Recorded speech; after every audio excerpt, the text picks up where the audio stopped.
Hey there, quiet minds. Tonight we begin with a question that has no urgency, no alarm, just a gentle wondering that floats through the darkness like light through water.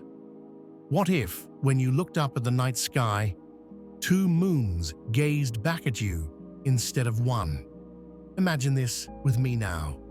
Close your eyes if you can, or let your gaze soften against whatever surface holds your attention. Picture yourself standing in a field of tall grass that sways without wind, under a sky painted in the deepest blue-black you've ever seen. Above you, suspended in that endless canvas, hang two perfect spheres of silver light, one familiar, one strange, one the moon you've always known, the other a gentle companion that has always been there, waiting for you to notice. This is not a story about catastrophe or collision. This is not about the end of things or the breaking of physics. This is about a world very much like ours, but softer somehow, where the tides breathe differently and the night holds twice as much mystery. A world where sailors navigate by twin lights, where lovers make wishes on double crescents, where children count not just one moon, but two before they drift into sleep. In this quiet universe, we're entering together. Everything moves a little slower, feels a little more magical. The waves that kiss shorelines around our double-mooned Earth don't crash, they whisper. The gravitational dance above us creates rhythms that pulse through soil and stone, and the spaces between heartbeats. Time itself seems to flow like honey mixed with starlight. So settle in, gentle listener. Let your breathing slow to match the rhythm of this imaginary world. We're going to drift through 15 different moments, 15 different glimpses of what life might feel like under twin moons.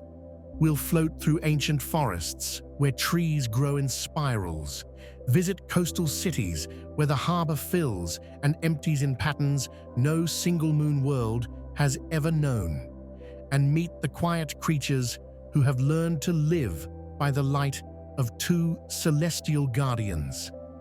There's no need to solve anything tonight. No puzzles to unlock, no mysteries that demand urgent answers. Just the soft pleasure of imagining, of letting your mind wander through possibilities as gentle as moonbeams on water. Each chapter will unfold like a slow breath, carrying you deeper into this world where everything familiar has been touched by the presence of one additional moon, making it somehow more beautiful, more strange, more worthy of dreams. Are you ready? Can you feel the pull of imaginary gravity, the way it tugs at something deep in your chest? Then let us begin our journey to a world where the night sky holds twice as much light and twice as much wonder. You are floating in the space between moments, in the time before time, when worlds were still deciding what they wanted to become. In this cosmic nursery, gravity works like a gentle sculptor, pulling dust and dreams together into shapes that will one day hold oceans and continents and the soft footsteps of creatures not yet imagined. Our Earth forms just as it always has, a blue-green jewel spinning in the darkness. But this time, the cosmic dance that births our moon plays out differently. Instead of one massive collision sending debris into orbit, two smaller impacts occur, separated by just a few million years, a heartbeat in cosmic time. The first creates our familiar Luna, that patient companion we've always known. The second sends another cloud of molten rock and possibility spinning into the sky, where it cools and settles into an orbit that will remain stable for billions of years. The astronomers of this gentle reality call the second moon Selene, though the name matters less than the way it catches light. where Luna shows us her phases in a monthly cycle we've memorized since childhood. Selene dances to a different rhythm. She's smaller, closer, faster in her journey around our world. While Luna takes 29 days to complete her cycle, Selene races through hers in just 18 days, creating a complex symphony of gravitational pulls that touch everything on Earth's surface. Picture yourself standing on the newly cooled crust of this double-mooned world, billions of years ago, when the air first learned to hold water and the first rains began to fall. Above you, two moons hang in the burgundy sky like pearls on invisible thread. They don't compete for attention. They complement each other, creating shadows that dance and overlap in patterns that will, eons later, inspire the first artists to pick up pigment and try to capture the way light can be both singular and dual. The tides that begin to stir in the primordial oceans move to a rhythm more complex than any symphony. When both moons align on the same side of Earth, the waters rise higher than they ever could with just one celestial partner. When they pull from opposite directions, the effect is gentler, creating low tides that expose vast stretches of sea floor, where the first amphibious creatures will eventually learn to breathe air. But it's not just the oceans that respond to this double gravitational song. The very crust of the Earth flexes and breathes in response to the twin pulls above. Mountains rise in different patterns, worn down by slightly different erosion cycles. The magnetic field that protects our world from solar winds flows in currents influenced by this more complex dance, creating aurora displays that paint the sky in double helixes of green and gold. As the first simple life forms emerge in warm tidal pools, they adapt to a world where the concept of tide means something richer, more varied. Some learn to time their reproduction to the rare moments when both moons are new, when the darkness is complete and safe. Others evolve to take advantage of the double full moons, when the night world is bright enough for photosynthesis to continue long after sunset. The first plants that colonize the shores grow in spirals, their leaves arranged to catch both direct sunlight and the reflected light that bounces between the two lunar surfaces during certain phases. They create forests that seem to twist upward in gentle helixes, following the invisible gravitational currents that flow between their twin moons like rivers of force. You are there, in that ancient world, breathing air that tastes of salt and possibility. The night is never truly dark, never truly predictable. Sometimes Luna hangs full and bright, while Selene shows only a sliver.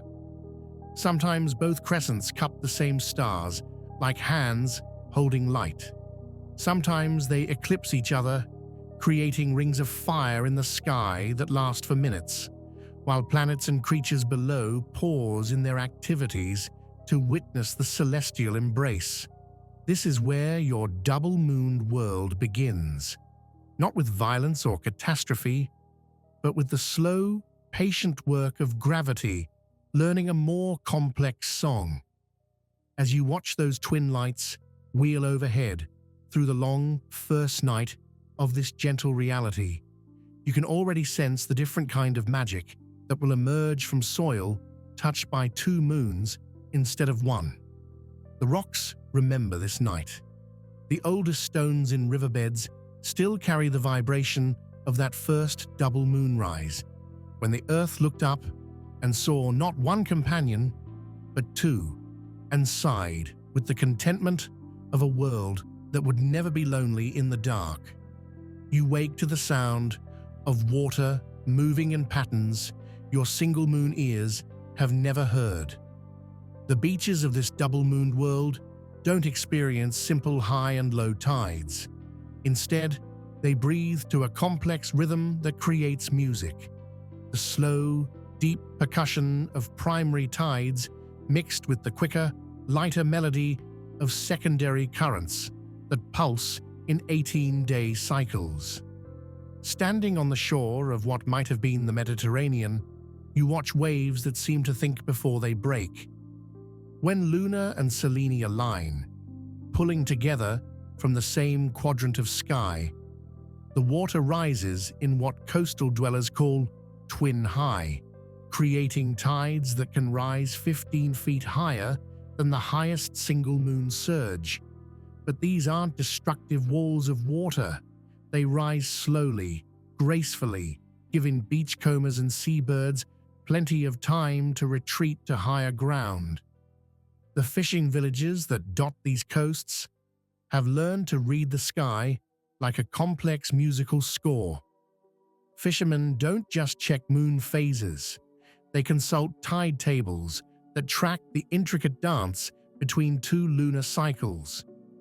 The best fishing happens during what they call the quiet between, when Luna pulls from the east while Selene tugs from the west, creating subtle currents that draw deep-sea fish into shallow waters where they're easier to catch.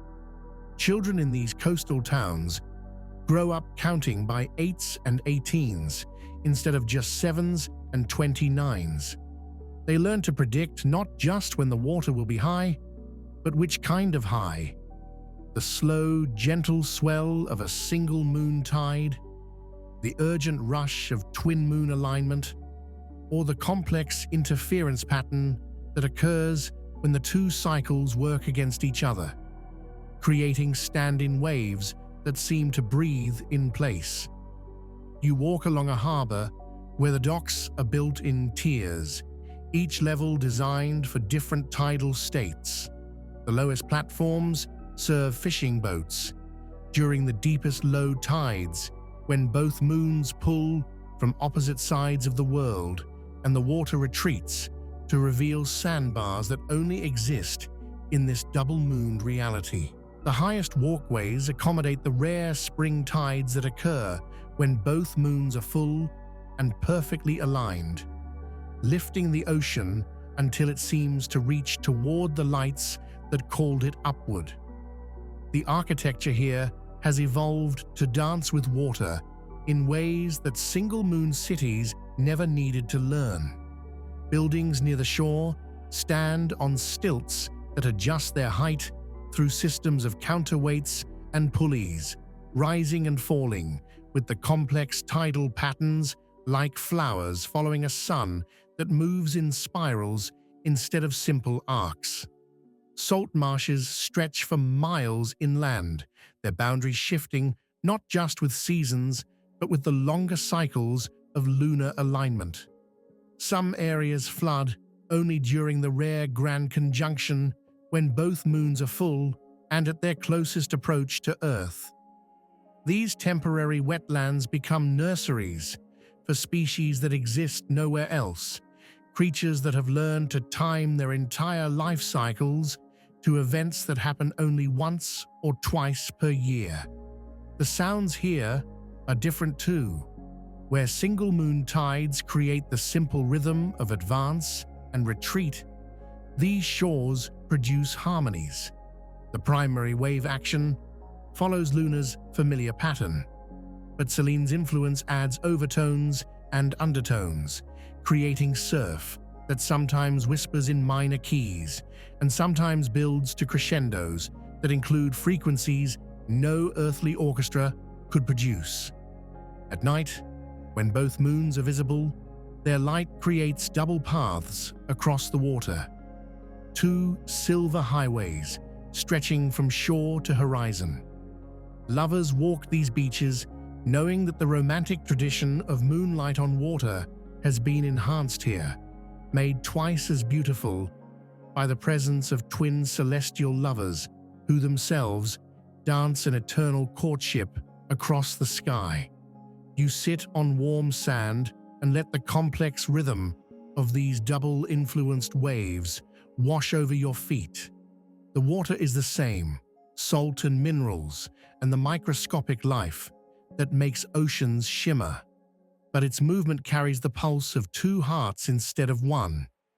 And in that rhythm, you begin to understand how every aspect of life on this world has been made more intricate, more musical, more alive by the simple presence of one additional moon, hanging in the night sky like a second note in a cosmic harmony. The seashells you find here are different too, shaped by wave patterns that spiral and interfere in ways that create new geometries. Nautilus shells grow in double helixes. Sand dollars show twin pentagonal patterns. Even the simplest periwinkle bears tiny markings that mirror the interference patterns created when two circular waves meet and create something more beautiful than either could alone. In this world of twin moons, shadows have learned to waltz. You find yourself in a city square as evening approaches, watching the interplay of light and darkness that occurs when two celestial bodies cast their influence across the same landscape. This is not the simple binary of light and shadow that single moon dwellers know. This is something far more subtle, far more alive. As Luna rises in the east, she casts the familiar shadows you remember. Sharp, clear, predictable. But Selene follows a different path. Her smaller, brighter light creating a second set of shadows that don't simply overlay the first, but interact with them, soften them, create spaces of graduated darkness that seem to breathe with their own inner light. The architects of this double-mooned world have learned to design with shadow as if it were a building material. Gardens here include shadow paths that exist only during certain lunar configurations, secret walkways visible only to those who know when to look. Buildings incorporate courtyards where the interplay of twin moonlight creates patterns that shift throughout the night. Natural calendars written in gradients of silver and black. You follow one of these shadow paths as it materializes under your feet, created by the precise alignment of a building's edge with Selene's current position, while Luna illuminates the space from a different angle. The path leads you through spaces that exist only in the geometry between two light sources, showing you corners of the city that remain hidden except during these brief moments of perfect celestial positioning. The people who live in this reality have developed an entirely different relationship with darkness. Children play games that involve predicting where shadows will fall when both moons reach certain positions. Artists time their work to take advantage of the complex lighting conditions that occur when lunar phases interact, creating paintings and sculptures that reveal different aspects of themselves as the night progresses and the balance of light shifts.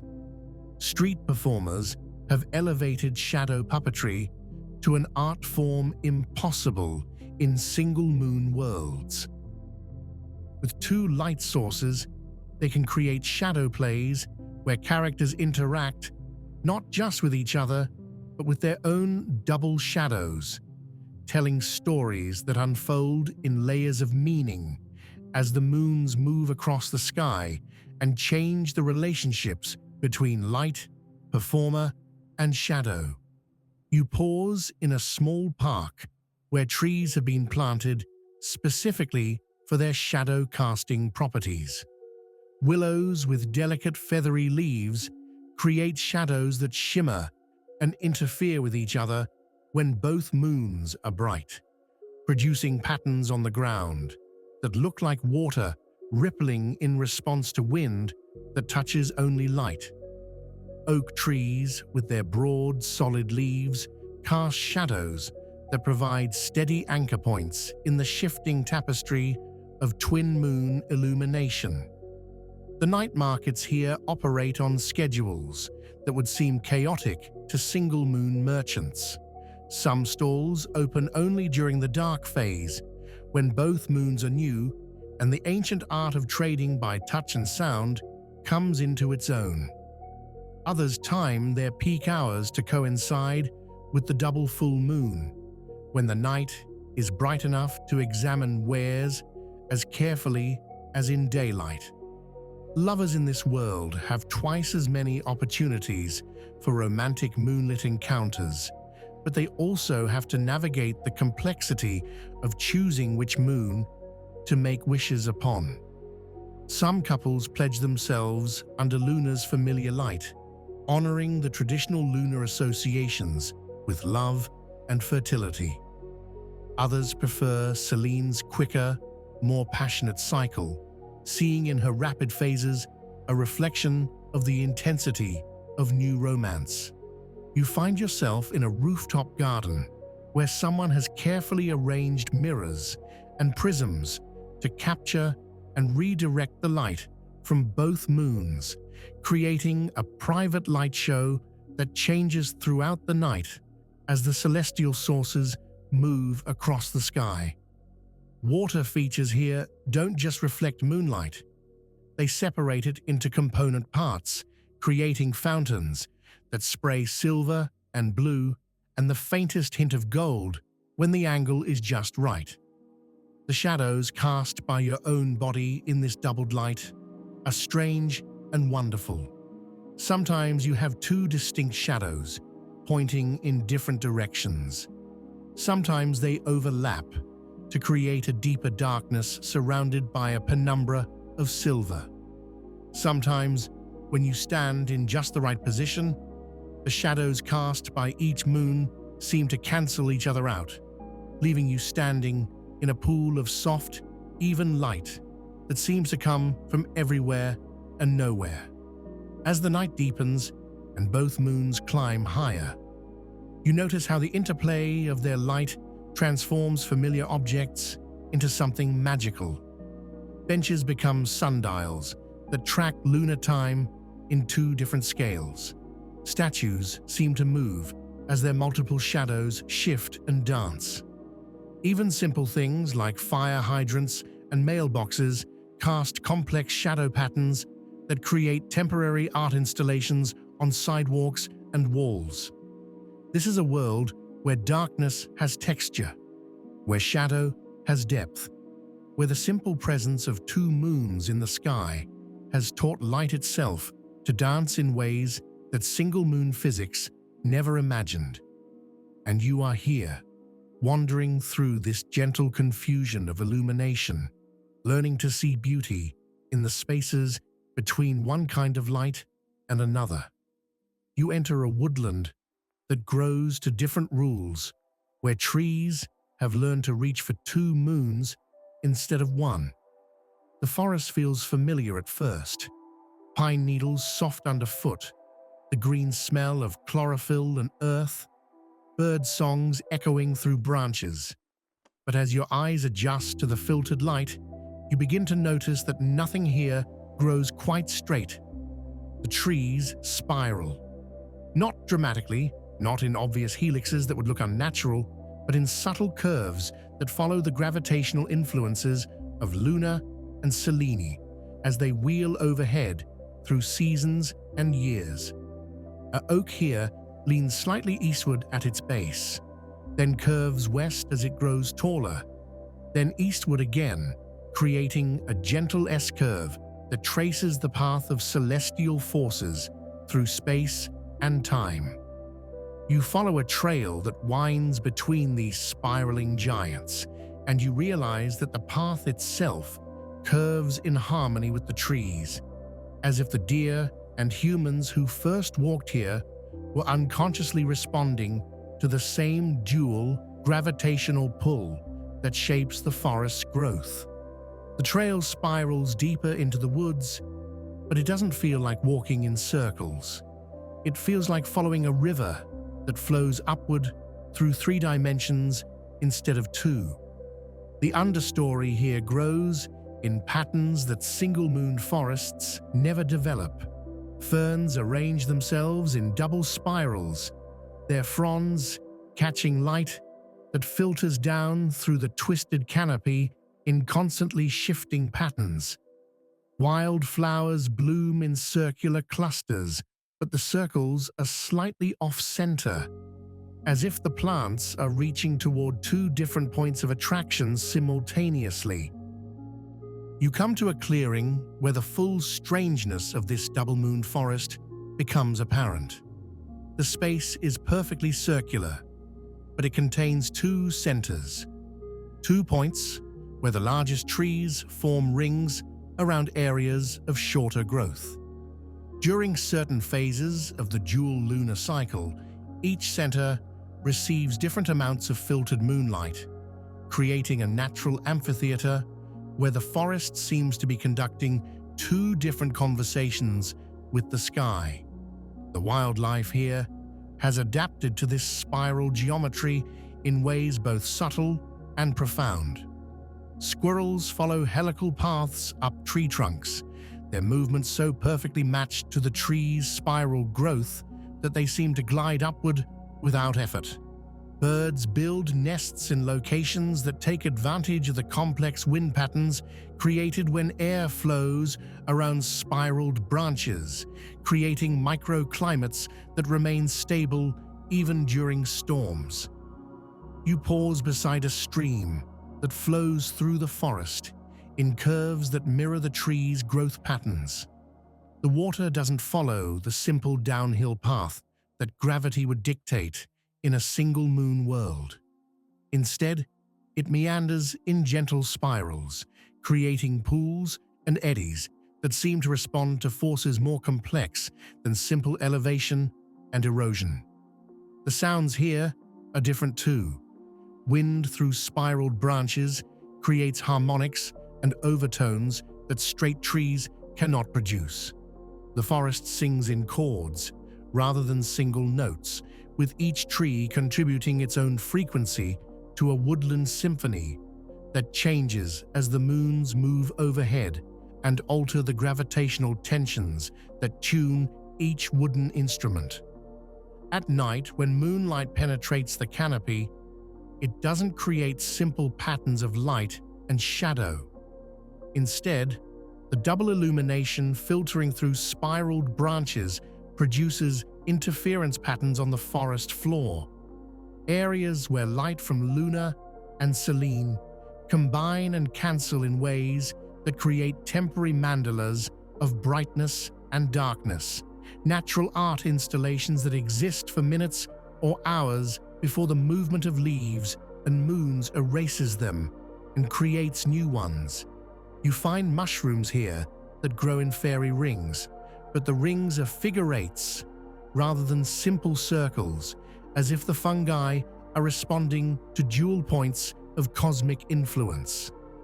Some of these mushroom formations are ancient, their double ring patterns so large that you can only see their full shape from the branches of the taller spiral trees, living testimonies to centuries of dual lunar influence. The very air feels different in this forest, charged with the complexity of gravitational forces that pull in multiple directions. You breathe more deeply here, as if the oxygen itself has been enriched by the process of photosynthesis occurring in plants that spiral toward 2 sources of reflected sunlight instead of 1. As you follow the spiraling path deeper into the woods, you begin to understand that this is not just a forest that happens to exist on a double-mooned world. This is a forest that could only exist here, shaped by forces and influences that no single-moon ecosystem could provide. Every curve of every branch, every twist of every trail, every spiral of every fern frond carries the signature of twin moons calling to the earth in harmonized gravitational voices. The deeper you go, the more the spiral becomes not just the shape of individual trees, but the organizing principle of the entire ecosystem. Clearings connect to each other in spiral patterns. Game trails form helical networks. Even the distribution of different tree species follows spiral mathematics, creating a living mandala that extends for miles in all directions, a natural cathedral built according to blueprints written in the sky by two moons dancing their eternal, complex waltz. You emerge from the spiraling forest to find yourself approaching a city that has learned to live by the rhythms of two moons. This is not a place that fights against the complex tidal and gravitational influences of Luna and Selene. Instead, it has grown to embrace them, to make them part of the urban heartbeat that pulses through streets and buildings and the daily lives of people who have never known the simpler rhythms of a single-moon world. The city's layout follows patterns that would seem chaotic to a single-moon urban planner. But here, they make perfect sense. Streets spiral inward toward two different centers, creating a double helix pattern that allows traffic to flow efficiently even during the busiest times of the dual lunar calendar. Some roads are designed for lunar-timed commerce, following the familiar monthly cycles of trade and transport. Others respond to Selene's quicker 18-day rhythm, accommodating the more urgent business of a city that has learned to operate on multiple temporal scales simultaneously. You walk down a boulevard that changes its character as the day progresses. In the morning, when the sun dominates the sky, it functions like any normal city street. Vendors setting up stalls, commuters heading to work, children walking to schools built around traditional solar time. But as evening approaches and the moons begin their nightly dance, the street transforms into something more magical. Buildings here are designed with dual lighting systems. As twilight deepens, lunar lights begin to glow. Soft, silvery illumination that follows the familiar monthly cycle, bright during full moon phases, dim during new moon periods. But Selene lights operate on their own schedule, creating a secondary layer of urban illumination that pulses in and out of phase with the lunar lights, sometimes harmonizing, sometimes creating beautiful interference patterns that paint the buildings in constantly shifting gradients of silver and blue. The architecture itself reflects the dual nature of this world. Roof lines curve in complex patterns designed to channel rainwater according to the more intricate weather patterns that develop under two-moon skies. Windows are positioned to take advantage of the double moonlight that illuminates streets and rooms with twice the intensity of single-moon nights. Some buildings actually rotate slightly on their foundations, following predetermined paths that optimize their orientation for different phases of the dual lunar cycle. You find yourself in the city's main marketplace, where vendors have learned to time their offerings to take advantage of both lunar influences. Farmers who grow crops influenced by Luna's monthly cycle sell alongside those who cultivate plants that respond to Selene's quicker rhythm. The result is a market that never experiences the feast or famine cycles that plague single-moon agricultural societies. There's always something coming into season, always fresh produce available, always variety in the stalls. The people here move with a different rhythm too. You notice that conversations tend to follow patterns that reflect the dual influences above. Some discussions unfold slowly, like Luna's steady progression through her phases. Others develop quickly, with the rapid emotional shifts that mirror Selene's faster cycle. Arguments resolve more easily here because people have learned to recognize when they're operating on different lunar rhythms and make allowances for the cosmic forces that influence mood and energy. Public transportation in this city operates on schedules that would confuse visitors from single moon worlds. Buses and trams run on two overlapping timetables, one following traditional solar hours, the other responding to the complex gravitational tides that affect traffic flow and passenger demand. During certain phases of the dual lunar cycle, when both moons align in particular ways, public transport is free, funded by the city in recognition of the cosmic forces that make everyone feel more generous and community-minded. You climb to an observation deck that offers a view of the entire city laid out below you. In daylight, the double spiral street pattern looks like an abstract work of art. But as night falls and the lunar lights and Selene lights begin their complex dance, the city transforms into something that looks almost alive, pulsing with bioluminescent patterns that shift and flow in response to the gravitational symphony playing out overhead. Parks and green spaces are scattered throughout the urban landscape in patterns that optimize their access to both lunar influences. Some parks are designed as lunar gardens, with plants and pathways that respond to the monthly cycle, perfect for quiet contemplation and the slower rhythms of traditional lunar worship. Others are Selene gardens, featuring more energetic designs that mirror the quick, bright cycles of the smaller moon, ideal for festivals and celebrations that happen more frequently but with greater intensity. The city's water system operates as a complex instrument played by two cosmic musicians. Fountains rise and fall, not just with the pumps that power them, but in harmony with the tidal influences that affect the underground aquifers. During double full moon periods, the fountains reach their highest points, creating water displays that celebrate the abundance of lunar light. During double new moon phases, they retreat to quiet pools that reflect the stars with perfect clarity.